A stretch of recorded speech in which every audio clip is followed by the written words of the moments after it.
HAL की STT-40 aircraft अभी FOC मिलने के काफी करीब पहुंच चुकी है।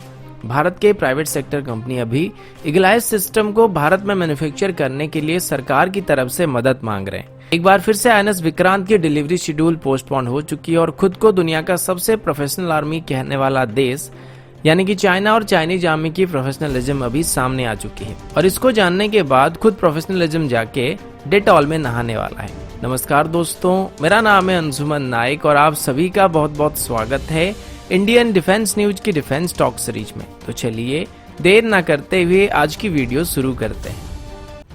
आज की पहली अपडेट STT-40 एयरक्राफ्ट को लेके है। एक टॉप डिफेंस न्यूज साइट में आज इसको लेके एक आर्टिकल आया था जिसमें बताया गया है कि HAL की STT-40 एयरक्राफ्ट अभी अपनी FOC के काफी करीब पहुंच चुकी है। FOC मिलने के लिए जो सबसे बड़ी रुकावट थी वो इसकी 6 टन स्पिन ट्रायल था जिसे STT-40 ने क्लियर कर दिया है। इसकी बाकी बचे टेस्ट को अभी कंप्लीट हो जाना चाहिए था, लेकिन लॉकडाउन की वजह से ये नहीं हो पा रहा है।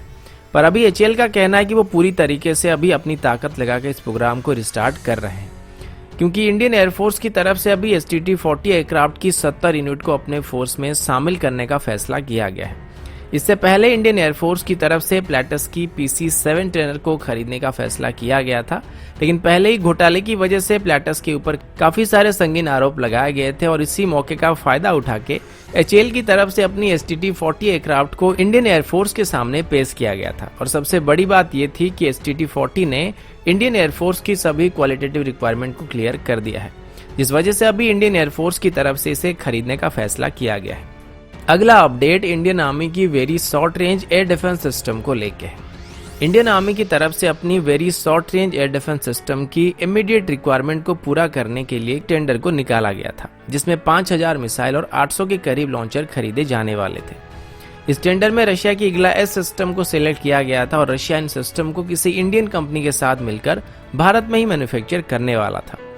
अभी खबर आ रही कि हमारे कुछ private sector company defence ministry को ये रिक्वेस्ट कर रहे हैं कि सरकार की तरफ से अभी उनको कुछ इनिशियल फंडिंग की जाए ताकि वो रशिया के साथ मिलकर इन सिस्टम को भारत में मैन्युफैक्चर करना शुरू कर सके। आर्मी की तरफ से जो रिक्वायरमेंट इशू किया गया था उसके मुताबिक उन्हें एक portable surface to air missile चाहिए था जो कि कम से कम 6 से 8 किलोमीटर तक मार करनी चाहिए।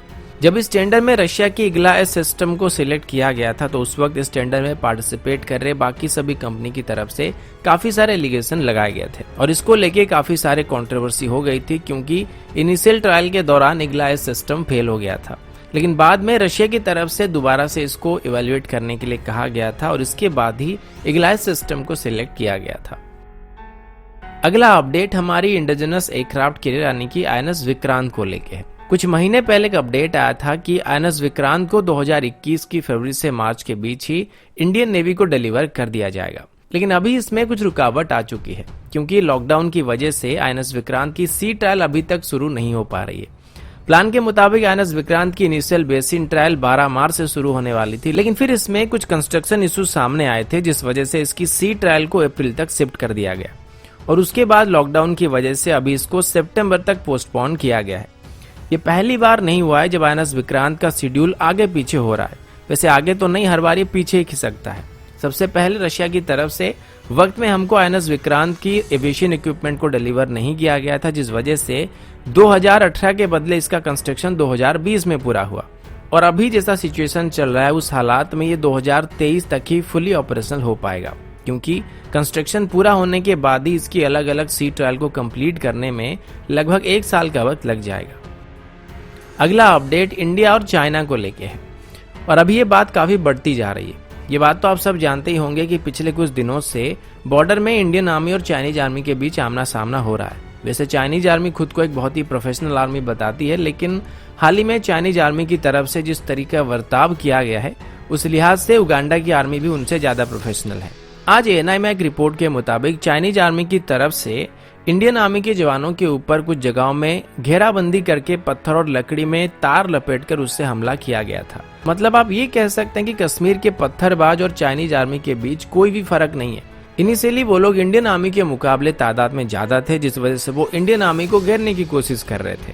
उसके बाद इंडियन आर्मी की तरफ से तुरंत ही रीइंफोर्समेंट किया गया था और इसमें हमारे हेलीकॉप्टर के जरिए जवानों को एयरलिफ्ट किया गया था और अभी भी लाइन ऑफ एक्चुअल कंट्रोल के पास चाइनीज आर्मी के लगभग 5000 के करीब सोल्जर मौजूद है। बदले में इंडियन आर्मी की तरफ से भी सेम नंबर के जवान मौजूद हैं। ये जो तनाव अभी चल रहा है, इसको कम करने के लिए कई बार दोनों ही तरफ से लोकल कमांडर लेवल में बातचीत हो चुकी है, लेकिन चाइनीज आर्मी अभी पीछे हटने के लिए तैयार नहीं है। इंडियन आर्मी की तरफ से अभी चाइनीज आर्मी की मूवमेंट को ट्रैक करने के लिए यूएवीज को डिप्लॉय करने का विचार भी किया जा रहा है, क्योंकि चाइना अभी एलएसी के उस पार यानी कि उनके साइड में ट्रूप्स की तादाद काफी बढ़ा रहा है और काफी सारे कंस्ट्रक्शन एक्टिविटी भी दिखाई पड़ रही है। इसके अलावा आज PM Narendra Modi, national security adviser Ajit Doval, chief of defence staff और हमारे तीनों सेनाओं के चीफ के बीच एक मीटिंग भी होने वाली थी, जिसमें इंडिया और चाइना के बीच चल रहे बॉर्डर टेंशन को सॉल्व करने के लिए विचार किया जाएगा।